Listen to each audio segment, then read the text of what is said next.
Welcome back to Palace Whispers. This was no ordinary royal affair. No invitations sent. No press in sight. No trumpets. No palace announcements. It wasn't marked on any calendar. In fact, no one outside Windsor Castle even knew it happened, until days later, when whispers turned into shockwaves. Beneath the ancient, candlelit stone of Windsor's inner chapel, something unfolded so explosive, so controversial, it threatened to shatter the royal image from within.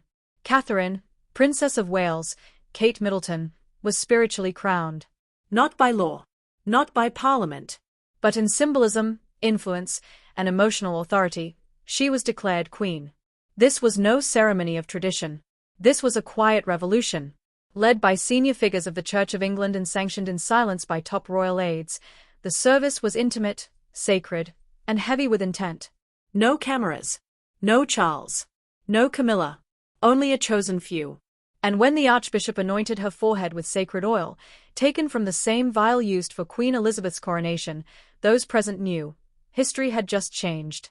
Kate, calm and composed, didn't ask for this. But William made it happen. Because he knows what the public already feels. She isn't just the wife of the heir, she is the monarchy's future. And Camilla? She found out days later. Not from Charles. Not from a royal memo. From a panicked aide who could no longer keep it secret. They anointed her. The whisper came. Kate was blessed. She's being called the real queen.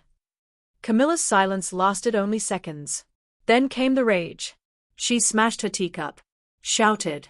Trembled with fury. You will not erase me. I am the queen. It was the breaking of a mask she'd worn for years, a composed, regal figure suddenly unraveling under the weight of betrayal. But the betrayal wasn't only in the secrecy. It was in who allowed it to happen, her husband and her stepson. When she confronted William, his reply was as cold as it was final. This isn't about titles. It's about the future. The people have already chosen their queen. In that moment, Camilla understood. She might hold the crown, but she no longer held the power. Her reign was hollow. Behind palace doors, a quiet war ignited. The old guard, those loyal to Charles and Camilla, scrambled to preserve tradition. Meanwhile, the new wave, William, Kate, and a modern monarchy, tightened their grip on the future.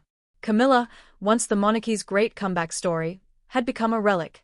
Not dethroned, but sidelined. She still wore the jewels. Still stood by Charles. But in the eyes of the nation, and within the walls of power, she had already been replaced. Kate didn't need a throne to rule. She had the people. She had the press. She had the palace. And now, she had the crown, in everything but name. What unfolded in that chapel was more than a spiritual gesture. It was a turning point. A transfer of legacy. A rewriting of the monarchy's future.